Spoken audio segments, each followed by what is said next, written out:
de fotoacústica. Entonces, pues ha aceptado muy gentilmente nuestra invitación para esta noche. Y pues como ustedes se dan cuenta, se ha tomado el tiempo para preparar algunas láminas, diapositivas así muy, para tratar de entender más lo que vamos a hablar esta noche. Entonces, pues en principio lo que nos interesa entender es acerca de cómo nosotros hacemos para saber que las estrellas están conformadas por determinados elementos, ¿sí? Elementos de la tabla periódica. Entonces, hay algo que se llama espectroscopía y es justamente lo que trabaja el profesor. Entonces quisiéramos saber exactamente qué es la espectroscopía y cómo se originó. Gracias, yo esa frase que aparece ahí, ¿sí? El espectro contiene toda la explicación del universo. Pareciera ser dicha por un filósofo o por un científico, y curiosamente no lo es. Lo dijo Salvador Dalí, ¿sí? Pintor surrealista además, ¿sí? Bastante excéntrico, ¿sí? Pero que a pesar de no ser dicho por un científico tiene una gran profundidad, ¿sí? Entonces, si miramos un poquito la pregunta lógica, cuando en la astronomía y en general en muchos campos de la ciencia se utiliza la espectroscopía, una cosa que le preguntan a uno, bueno, ¿qué es eso? ¿En qué trabajan ustedes? Si usted entra por casualidad a un diccionario de la Real Academia Española de la Lengua, ese es bien parca las cosas. La espectroscopía es la ciencia que estudia los espectros. Y si uno interpreta espectro, entonces podríamos pensar con fantasmas y cosas por el estilo. Y no tenemos nada que ver con, no somos cazafantasmas ni nada por eso. ¿Sí? La espectroscopía nace con uno de los padres de la física, Newton. Y Newton fue el que llamó espectro a aquella imagen que se formaba cuando la luz del sol, que él se encerraba en su cuarto, con cortinas negras, abría un pequeño orificio por el cual entraba un rayo de sol y ponía un prisma. Y lo que veía allá, eso lo llamó espectro. O sea que desde el punto de vista de lo que decía Newton, el arco iris es el espectro, ¿sí? Para nosotros. Simplemente que el arco iris lo descompone las gotas de agua en la atmósfera, ¿sí? Y vemos eso. Eso dentro de un cierto rango. Entonces, para nosotros el espectro es eso, ¿sí? Si uno lo mira desde el punto de vista científico, un poco más elaborado, pues espectroscopía, interacción, radiación electromagnética, materia, ¿sí? Eso es importante por una cosa. ¿Ustedes se han preguntado alguna vez de qué está hecha la materia? ¿O cómo sabemos que la materia está hecha de lo que creemos que está hecha? ¿Sí?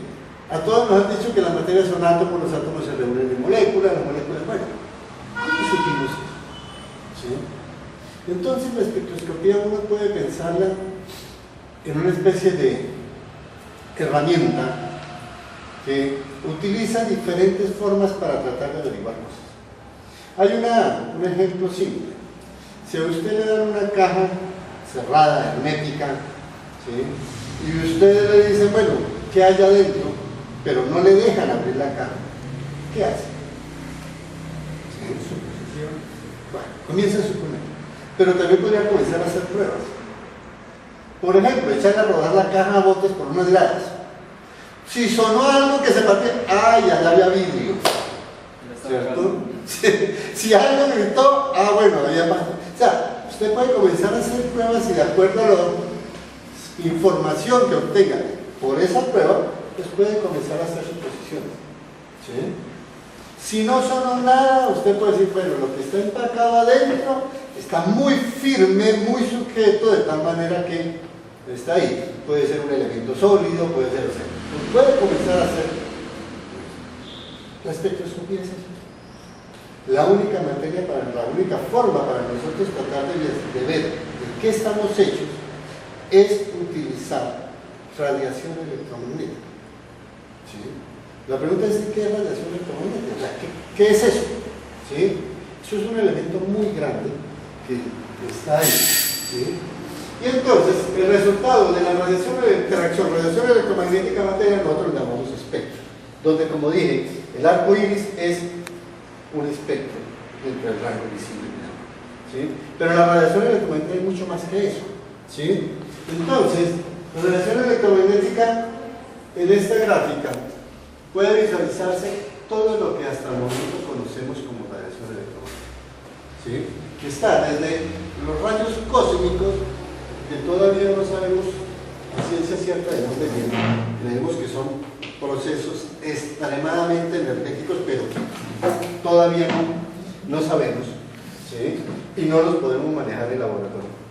Ese es un problema todavía por asignar y por resolver, ¿sí? Los rayos gamma.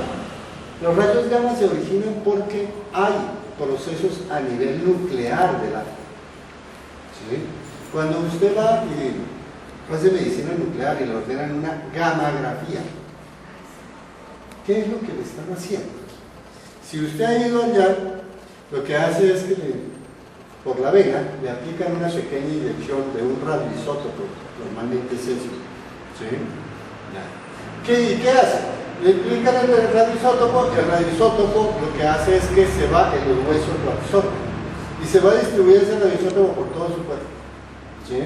Y va a cubrir todos sus huesos. Pero ese radioisótopo es inestable. Y como es inestable, comienza a romperse. En ese proceso de ruptura, comienza a liberar energía, al estilo de lo que veamos allá al interior de las estrellas, ¿sí? Hay ruptura y hay liberación de energía.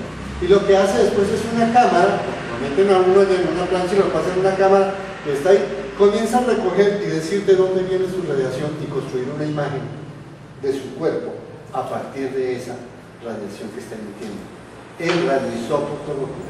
O sea que desde ese punto de vista, cuando usted se hace una gammagrafía, se está comportando durante un rato, un tiempo suficientemente largo, como una mini pequeña bomba atómica que está dando información a todo el que está, ¿sí? Entonces, esos son rayos gamma y ya podemos utilizarlo convenientemente debido a desintegración nuclear, ¿sí?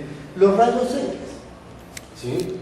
Los rayos X entonces son procesos, o se pueden generar mediante procesos más suaves, menos energéticos. Nosotros decimos que los rayos X se originan por transiciones entre la nube electrónica, pero los electrones internos. Los más externos nosotros los llamamos electrones de valencia. Los más internos son más energéticos y entonces cuando se hacen transiciones, saltos dentro de esos electrones se mueven, pueden generar rayos X. Y los rayos X los sabemos utilizar, ¿sí? Cuando nosotros nos toman radiografía, lo que están haciendo es eso. Nosotros los colocan en un elemento, que es mi mano, aquí, y aquí colocan una placa sensible, una placa fotográfica, ¿cierto? Y los rayos X vienen de arriba.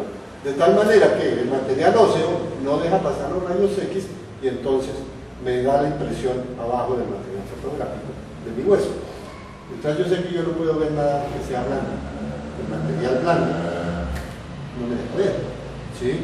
Entonces, obtengo información a partir de eso y aprovecho esos fenómenos que están ahí, ¿sí? El ultravioleta. Los rayos ultravioleta todavía no son visibles para nosotros. Ah, bueno, pero sí tienen efectos gravísimos sobre nosotros. El cáncer de piel es uno de ellos, ¿sí? La destrucción de la capa de ozono, justamente que nos protege o proteja la Tierra de rayos ultravioleta, ¿sí? Ahora está penetrando, sobre todo en el hemisferio sur, en épocas de verano, ¿sí? Ya se están observando efectos muy dramáticos. Y la exposición al sol es un problema grave en el sur. En el sur, si va a Argentina, en zona de verano, lo mejor que puede hacer es, aún por el calor, abrigue o utilice cremas protectoras muy fuertes. Por eso, ¿sí? El siguiente rango que está ahí es el rango visible. Eso es lo que nuestro ojo puede detectar dentro del campo, dentro de todo eso, radiación electromagnética. O sea, nuestro ojo, nuestro maravilloso ojo, que es fabuloso y que nos ha permitido hacer muchas cosas, frente a todo ese espectro electromagnético es muy, muy limitado, ¿sí? Por fortuna, o para fortuna de muchos, por ejemplo, los pájaros sí ven el ultravioleta, ¿sí? Y los pájaros utilizan utilizan ultravioleta para muchas cosas. Desde seleccionar a su pareja, porque parece ser que el macho, la hembra selecciona al macho porque el macho, que es más sano en su plumaje, emite más ultravioleta, puede tener mejor aspecto ultravioleta, ¿sí? Puede ser que nosotros veamos ese pájaro con un color, el visible, que nosotros estamos más limitados, ellos lo ven desde otra forma y pueden escoger, la hembra puede escoger al macho perfectamente. Y se han hecho estudios muy grandes de cómo alterarle al macho, por ejemplo, ponerle grasa para alterarle el ultravioleta, y comienza a tener problemas de selección de pareja. ¿Sí? O sea que ahí se utiliza para muchas cosas. El siguiente es el infrarrojo.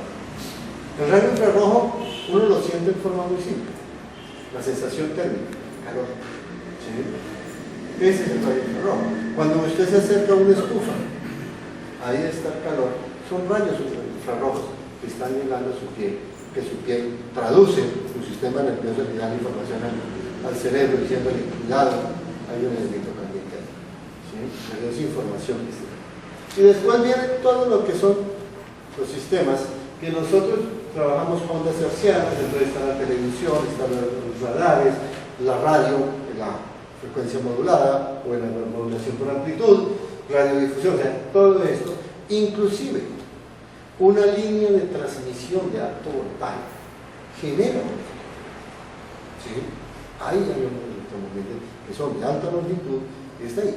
Por eso no es conveniente estar debajo de una línea de alto voltaje, ¿sí? ¿De una línea de alto voltaje?